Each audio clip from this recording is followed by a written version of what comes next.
Bismillahirrahmanirrahim. Assalamualaikum warahmatullahi wabarakatuh. Alhamdulillahi rabbil alamin. Nahmaduhu wa nasta'inuhu wa nastaghfiruh. Wa na'udzu billahi min syururi anfusina wa min sayyiati a'malina. Ashhadu an la ilaha illallah wahdahu la syarikalah wa ashhadu anna sayyidina Muhammadan abduhu wa rasuluh. Allahumma shalli wa sallim ala sayyidina wa maulana Muhammadin wa ala alihi wa sahbihi ajma'in. Amma ba'du, kita bersyukur kepada Allah Subhanahu wa ta'ala. Alhamdulillah kita telah selesai melaksanakan salat subuh secara berjamaah. Insya Allah akan kita lanjutkan dengan kajian rutin kita, kuliah subuh seperti biasa. Salam dan salam semoga selalu dicurahkan kepada junjungan kita Nabi besar Muhammad Sallallahu Alaihi Wasallam. Baiklah, kita lanjutkan kuliah subuh kita pada pagi hari ini. Kajian kita pada pagi hari ini masih berkaitan dengan apa yang telah kita bahas beberapa hari yang lalu. Sebagaimana Allah Subhanahu wa ta'ala mendatangkan ujian kepada hambanya, kita manusia, baik itu berupa nikmat maupun berupa musibah, tujuannya adalah agar kita kembali kepadanya. Kalau kita ditimpa musibah, tujuannya adalah agar kita kembali dengan dalam pengertian bertaubat kepadanya. Jadi pada pagi ini kita akan bahas tentang taubat. Qala Allah Ta'ala Azza wa Jalla, a'udzu billahi minasyaitonir rajim. Bismillahirrahmanirrahim.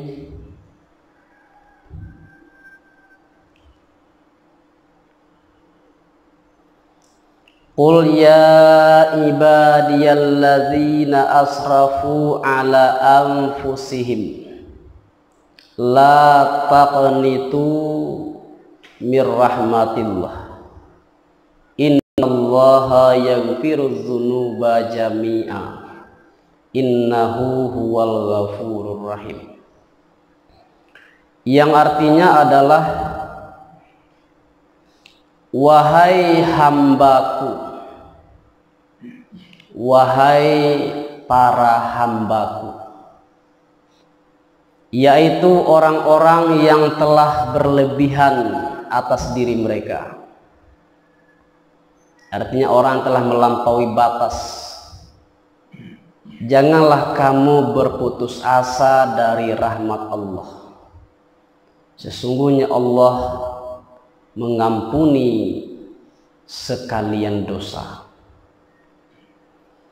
Jadi dalam Islam memang apabila kita melakukan perbuatan dosa itu sudah jelas ada balasannya di akhirat nanti. Khusus dosa-dosa besar itu jelas disebutkan dalam Al-Quran. Orang yang melakukan dosa besar akan diancam dengan neraka.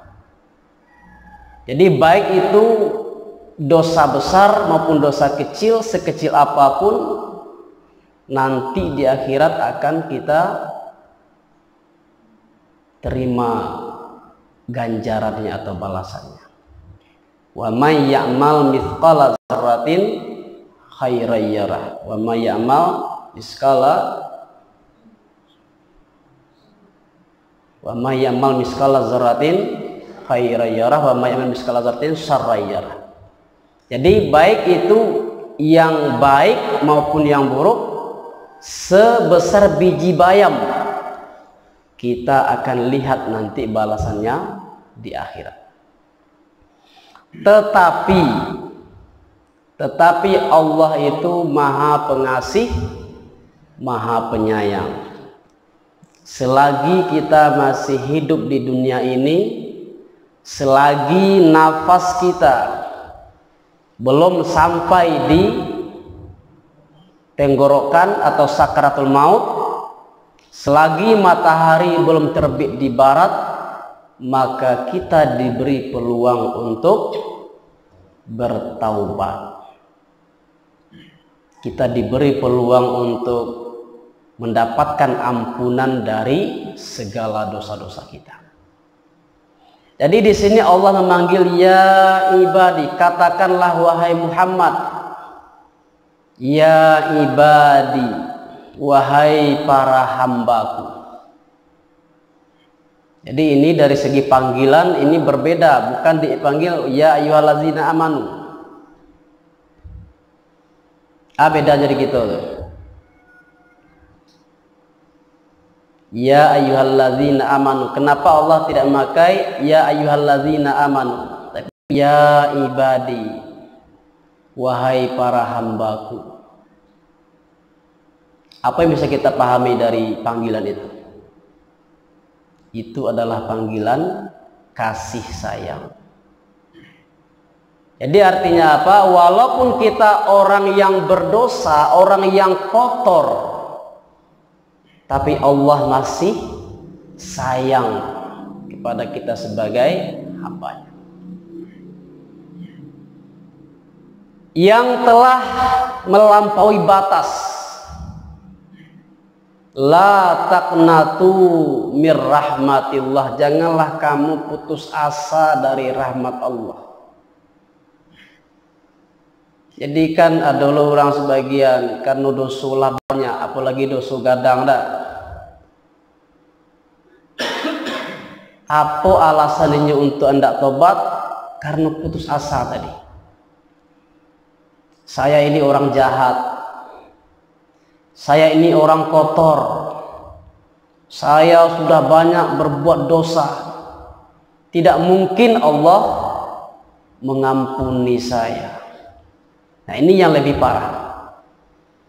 Di putus asa itu, sikap putus asa itu lebih berbahaya dari perbuatan dosa itu sendiri.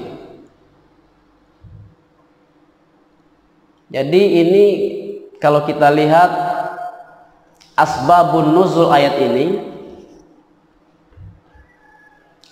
sebab dari turun ayat ini kita lihat dalam tafsir Jamal.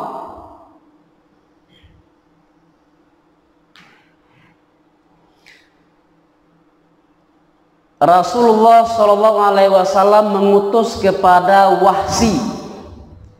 Siapa itu Wahsy? Orang yang membunuh Hamzah, paman Nabi Muhammad SAW. Siapa yang mengupahnya? Hindun, istri dari Abu Sufyan. Jadi karena keluarga dari Hindun ini banyak yang mati dalam peperangan perang Badar, maka Hindun sakit hati, ingin balas dendam, maka diupahlah Wahsy, seorang budak dari Afrika, untuk membunuh Hamzah yang digelari dengan Asadullah, singa Allah. Jadi Nabi Muhammad mengutus sahabatnya kepada Wahsy mengajak untuk masuk Islam. Apa kata Wahsy? Kaifa tad'uni ila dinika wa anta taz'amu annahu man qatala aw asraka aw zana yaliqa athama yud'af lahul azab. Wa ana fa'altu zalika kullahu, wa ana fa'altu zalika kullahu. Apa jawab Wahsy? Bagaimana kalian mengajakku ke dalam Islam, ke dalam agamamu, padahal kalian mengatakan orang yang membunuh atau melakukan perbuatan syirik atau berzina, dia patut mendapatkan dosa yang berlipat ganda, mendapatkan dosa dan azab yang berlipat ganda. Padahal aku melakukan semua itu. Jadi kenapa kalian mengajak aku masuk Islam? Dalam ajaran Islam itu kan orang yang membunuh, orang yang berzina, syirik itu akan mendapatkan dosa dan akan mendapatkan azab yang berlipat ganda di akhirat. Nah, maka turunlah ayat ini. Jadi dalam ayat yang lain dijelaskan illa man taba wa amana wa amala amalan shalihan. Kecuali orang yang bertobat dan beriman dan mengamalkan beramal soleh. Jadi dalam Islam itu kita dilarang putus asa. Bagaimanapun besarnya dosa kita, mungkin dosa kita lebih besar dari gunung Merapi dan Singgalang. Mungkin dosa kita lebih banyak dari buih di lautan. Tetapi rahmat Allah, kasih sayang Allah lebih besar dari dosa kita. Allah itu Maha Pengasih, Maha Penyayang. Jadi kalau kita pernah melakukan dosa, sebagaimana sabda Rasulullah SAW, kullu bani Adam khata. Setiap manusia itu, setiap keturunan Adam itu pasti melakukan kesalahan dan dosa. Yang maksum hanya para nabi dan rasul. Wa khairu khatiina at-tawwabun. Dan orang pendosa yang terbaik itu adalah orang yang bertobat dari dosanya. Jadi dalam ilmu tasawuf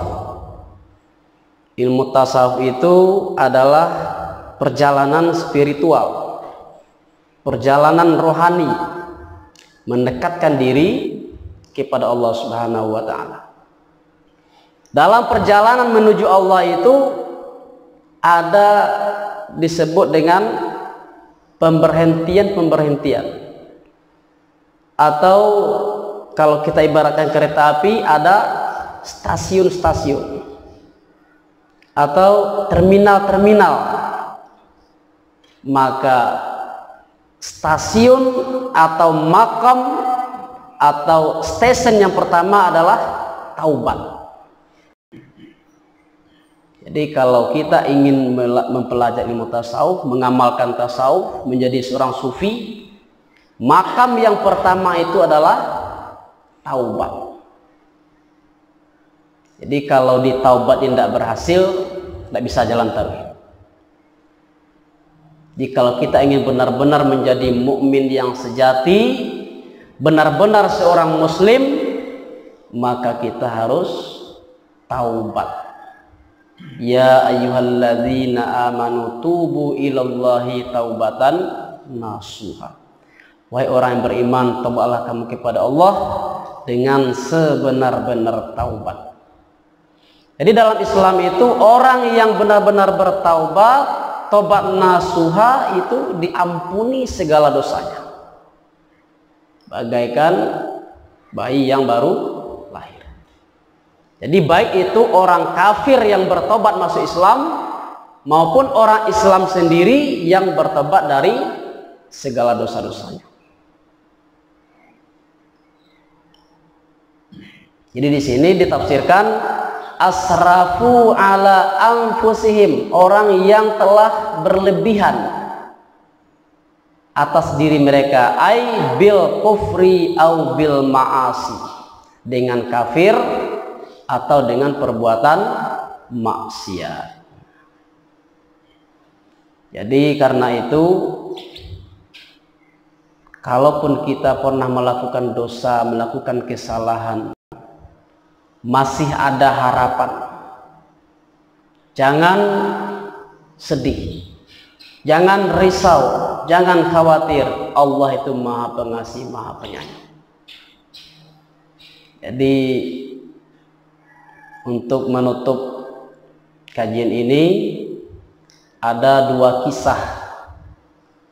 kisah ulama besar yang dulunya adalah pencuri, perampok, tetapi Allah beri hidayah, bertobat akhirnya menjadi ulama besar.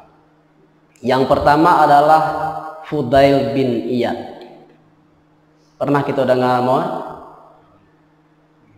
Fudail bin Iyad itu hidup sezaman dengan Imam Malik, pendiri mazhab Maliki. Imam Fudail ini dulunya adalah seorang perampok. Tidak tanggung-tanggung perampok. Jadi pada suatu hari caritonyo Fudail iko bertobat bilo. Pada suatu hari Fudail pai mengintip rumah orang yang disukuinya. Fudail menyukai seorang gadis, kemudian malam-malam harinya mengintip di jendela. Cibuak sama enak. Kebetulan sang gadis tadi sedang membaca ayat surat Al-Hadid ayat 16. A'udzubillahi minasyaitonirrajim. Alam ya'ni lilladzina amanu an takhsha'a qulubuhum li dzikrillah. Apa artinya tuh? Belum datangkah masanya, belum tibakah waktunya bagi orang yang beriman di mana hatinya khusyuk, tunduk untuk mengingat Allah.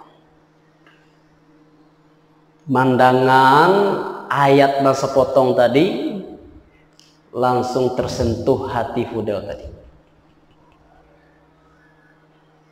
Langsung masuk ke dalam kesadaran, ke dalam relung hati yang paling dalam. Takana dinyo hidupnya yang salamu. Memang sudah salah perjalanan saya selama ini. Akhirnya bertobat menjadi seorang sufi. Dan bukan hanya sekedar sufi, tapi seorang tokoh sufi yang terkenal sampai sekarang, Fudail bin Iyad. Kemudian yang kedua, tokoh ulama di Sumatera Barat. Pernah kita dengar namanya Syekh Muhammad Jamil Jambe. Di mana? Di Bukit Tinggi. Itu ada nama beliau dicatat dalam 20 orang ulama besar Sumatera Barat. Ceritanya Syekh Muhammad Jamil Jambe ini dulunya juga seorang pencuri. Tapi pada suatu malam beliau tidak melakukan pencurian. Tetapi di kampung itu terjadi ada yang kecurian, ada rumah yang kecurian. Maka karena dia berprofesi sebagai pencuri, dia pun merasa khawatir orang akan menuduh dia sebagai pelakunya. Maka Syekh Jamil Jambe ini pergi bersembunyi di sungai atau bahasa Jawa di banda sampai masuk azan subuh. Di saat azan subuh berkumandang itulah tersentuh hati Syekh Jamil Jambe yang masih muda tadi. Di saat itu terasa rasa takut, rasa gemetar, rasa bersalah yang sangat mendalam. Akhirnya beliau bertobat dan beliau memutuskan untuk berangkat ke tanah suci untuk belajar ilmu agama. Setelah pulang, beliau menjadi ulama besar yang dikenal dengan nama Syekh Muhammad Jamil Jambe. Di beliau dulu sezaman itu dengan ayahnya Buya Hamka, Syekh Abdul Karim Amrullah. Sezaman dengan Syekh Ibrahim Musa Parabe, Syekh Sulaiman Ar-Rasuli, Syekh Muhammad Jamil Jahu, Syekh Abbas Qadi, Syekh Abdullah Ahmad di Padang dan lain-lain. Jadi itu ulama besar di awal abad ke-20. Jadi itulah kisah kita baca, kisah para ulama, agar bisa menginspirasi kita, agar bisa memotivasi kita bahwa orang yang dulunya seorang pendosa, orang yang dulunya seorang yang berbuat maksiat, tetapi akhirnya malah bisa menjadi ulama, menjadi orang yang menjadi panutan dalam Islam, menjadi kekasih Allah Subhanahu wa ta'ala. Jadi karena itu, selagi kita diberi kesempatan, selagi kita masih hidup, maka jangan kita sia-siakan waktu ini. Mari kita segera bertobat kepada Allah Subhanahu wa ta'ala. Apalagi di saat-saat sekarang, di saat wabah melanda, maka kita dituntut semua untuk bertaubat, mohon ampun kepada Allah Subhanahu wa ta'ala. Jadi apa dosa yang diampuni Allah itu adalah orang yang tobatnya tobat nasuha, yang benar-benar, bukan tobai sambalado. Ketika pawat tobai sambalado itu istilahnya enggak? Atau tobai sambalado padeh bana kini biswa wan akan makan lado lolai. I biswa tiba lado dimakan lo balik. Jadi artinya apa? Tobat yang tidak sebenarnya, tobat yang pura-pura. Jadi tobat itu sangat penting. Yang pertama adalah untuk mensucikan diri kita dari segala dosa. Jadi walaupun kita tidak melakukan dosa besar, tetapi tidak mustahil kita pasti ada melakukan dosa-dosa kecil yang tidak disengaja. Karena itu kita harus bertobat setiap hari dengan mengucapkan istighfar, astaghfirullahalazim wa atubu ilaih. Mohon ampun kepada Allah dari segala dosa-dosa kita, baik itu yang nyata maupun yang tersembunyi, baik itu yang disengaja maupun yang tidak disengaja. Jadi dengan kita bertobat, semoga kita mendapatkan kasih sayang Allah, ridha Allah, dan mendapatkan maaf dari Allah atas segala dosa-dosa kita. Demikian kajian kita pada pagi hari ini. Semoga bermanfaat. Assalamualaikum warahmatullahi wabarakatuh.